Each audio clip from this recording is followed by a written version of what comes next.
No domingo, então, a lição nos apresenta um diálogo forte, aí um embate, mais um embate de Jesus com os escribas, e desta vez acerca da questão do casamento e do divórcio.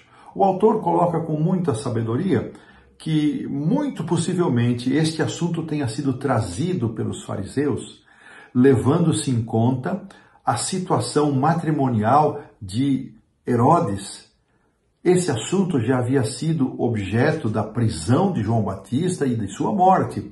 E era uma tentativa de colocar Jesus contra Herodes e, quem sabe, despertar nele um ódio tal que o levasse a tirar a vida de Jesus, que era o desejo deles. E Jesus, ao ser confrontado por estes homens, ele vai dar uma resposta muito interessante. Mas é bom nós lembrarmos que em Deuteronômio 24, de 1 a 4, existe ali a previsão para um estado de divórcio. Mas quando este registro de lei foi deixado, ele foi deixado com o propósito de proteger a mulher. Se nós formos ler ali o texto de Deuteronômio, nós vamos ver que a mulher é mencionada como sendo uma vítima de repúdio, de desprezo por parte do marido. Então, Deus orientou Moisés a permitir esta flexibilização para uma proteção da mulher. Já nos dias de Jesus, entre os fariseus havia duas escolas que predominavam. A escola de Shammai era uma escola mais conservadora, que autorizava sim o divórcio, mas por razões mais consistentes, como o fato de a mulher, quem sabe, não gerar filhos, ou mesmo por conta de um adultério. Já a escola de Hillel era uma escola mais permissiva, que liberava o divórcio entre os fariseus por motivos mais banais. O fato é que, nos dias de Jesus, desde então aquele tempo, e não é diferente hoje, Satanás vem atacando essa instituição sagrada que é o casamento, banalizando o casamento, tirando a sua santidade e colocando o casamento num patamar diferente daquele que Deus estabeleceu. E justamente essa foi a principal resposta de Jesus. Jesus não entrou na provocação dos fariseus e ele apenas relembrou, perguntou a eles o que Moisés havia dito.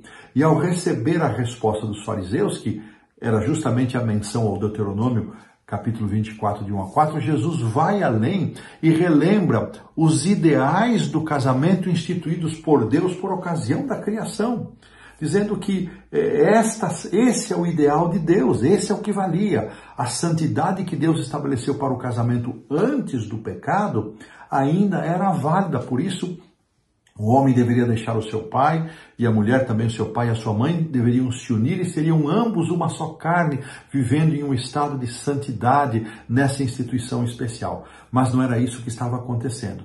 O casamento havia sido banalizado e, por qualquer razão, os fariseus e judeus daquela época dispensavam a esposa, faziam um novo casamento.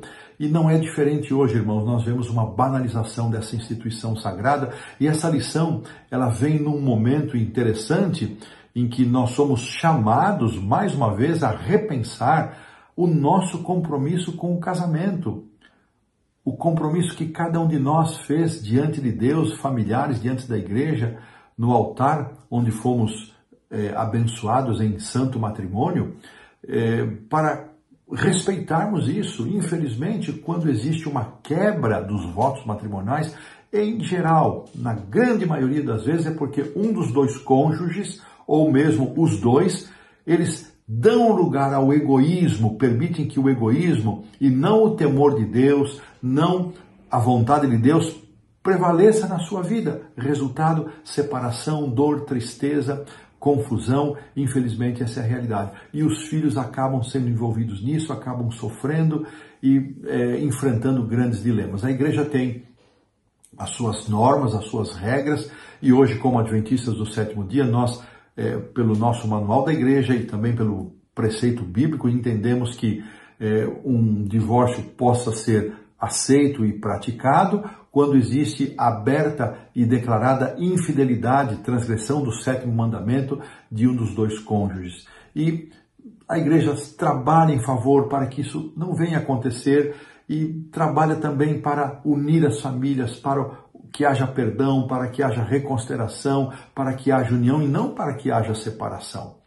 Por isso temos um ministério muito abençoado, o Ministério da Família, liderado por homens experientes, por casais experientes ao longo das nossas instituições, para ajudar os nossos irmãos a terem um lar estável. Temos literatura, temos orientação para isso. E a lição do domingo termina com uma pergunta interessante: como é que nós podemos fortalecer os casamentos na nossa igreja local e também ser uma palavra, ser uma fonte de acolhimento, de apoio para aqueles que passam por uma separação e que irreversivelmente não conseguem manter o casamento?